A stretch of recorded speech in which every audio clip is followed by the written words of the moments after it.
What is up, guys, and welcome back to my channel. So in today's video, I want to discuss where the NFT market is headed and the current narrative and meta shift that we are currently seeing. So we've had a ton of metas and narratives throughout the NFT life cycle, and we have seen a ton of booms and busts in different areas. We had staking, we had pixel art, we had 3D art, we had a ton of different new things that came out that people wanted to ape into and did well on secondary markets. We have so many examples of just that, and in today's video, I want to discuss where I see things headed and also give you guys a couple examples of projects that have done really well recently that I do think we can use as evidence and as proof as to this theory. And I think in general, the overall consumer base for NFTs has dried up in terms of dumb money, and we are seeing people who are currently trading NFTs doing so with a much more logical and smart mindset. And so the vast majority of people who have stuck around trading NFTs are not buying random projects, not aping into every mint that comes and goes. They are picking specific projects with backing from big companies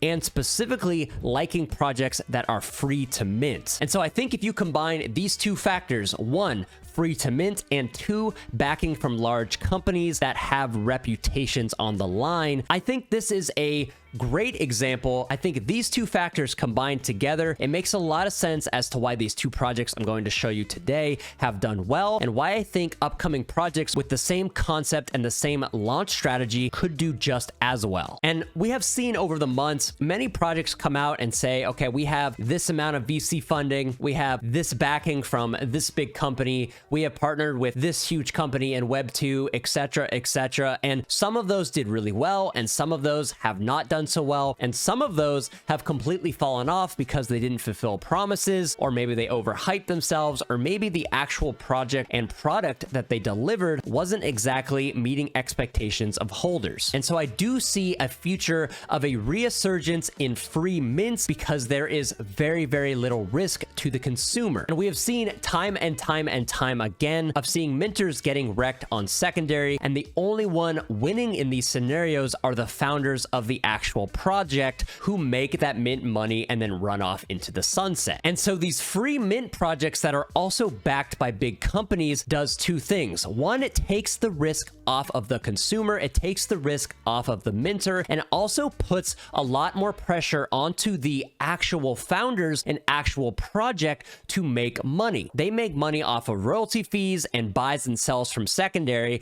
and if they're not making a large stack of mint money, then they need to actually incentivize people to buy, sell, trade, and hold their NFT to actually make any money. And what we've seen in order to do this is they need to release products, they need to do marketing, they need to make trailers, they need to do new, cool, and exciting stuff to capture interest in a bear market to generate revenue. And so the two biggest examples I have, we'll start with the first one, is going to be Sugartown and Sugartown auras. So now we have Sugartown on the screen here, and as you can see from the chart, they started at a free mint and then pumped all the way to 0.45 Ethereum. At the time, that was almost $1,000, around $800 to $1,000. And from a free mint, that is one of the most successful mints that we've had in a couple months. And the reason for this is A, there wasn't too many issues with the mint itself. B, Zynga and Sugartown are attached. So either Zynga came out and gave them funding to do some sort of Web3 gaming experiment and create this project. They also have a couple Twitter influencers who are deeply ingrained into the Web3 culture, who they brought on board, which I think greatly helped the launch and has helped sustain current floor prices. But I think this is a shining example as to where the market and meta is going to head, with free mints backed by big companies with money in the pipeline, less risk to consumers, and also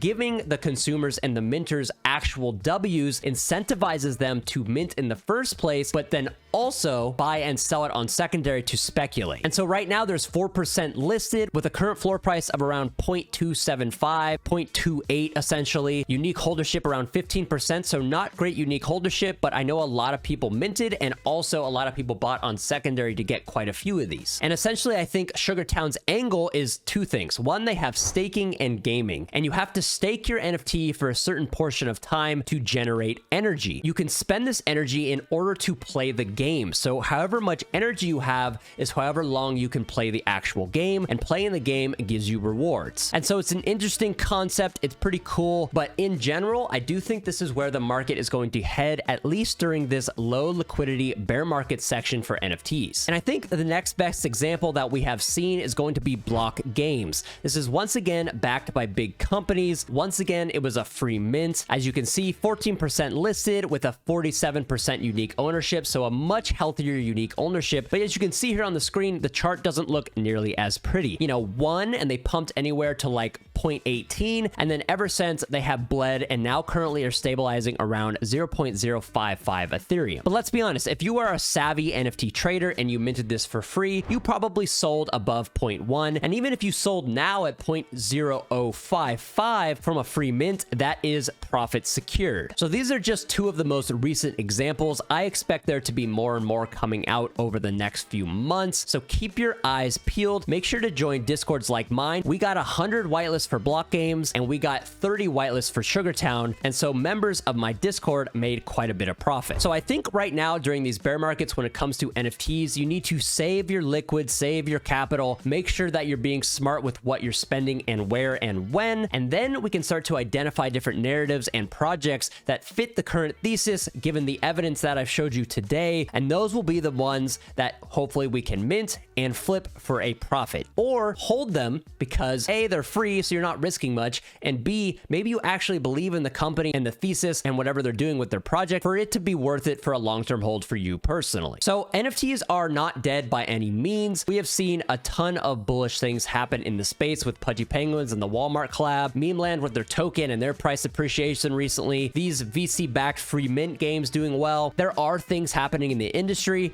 and I do think NFTs will come back in time. There probably will be another FOMO bubble blow off top, but I do think that is going to take Bitcoin and Ethereum reaching new all-time highs so people can make some money. And then something we've talked about on this channel many times is the money flow with cryptocurrency, where it starts at Bitcoin, then drops that down to Ethereum, and then altcoins, and then super small altcoins, and then sometimes meme coins, and then that money could very well flow into NFTs and bring back the bull run for NFTs specifically. All right, guys, if you enjoyed this video, make sure to subscribe to my channel. I would greatly appreciate your time and support. I hope you guys enjoyed this video, and I will see you guys in the very next one for more crypto and NFT updates. Peace.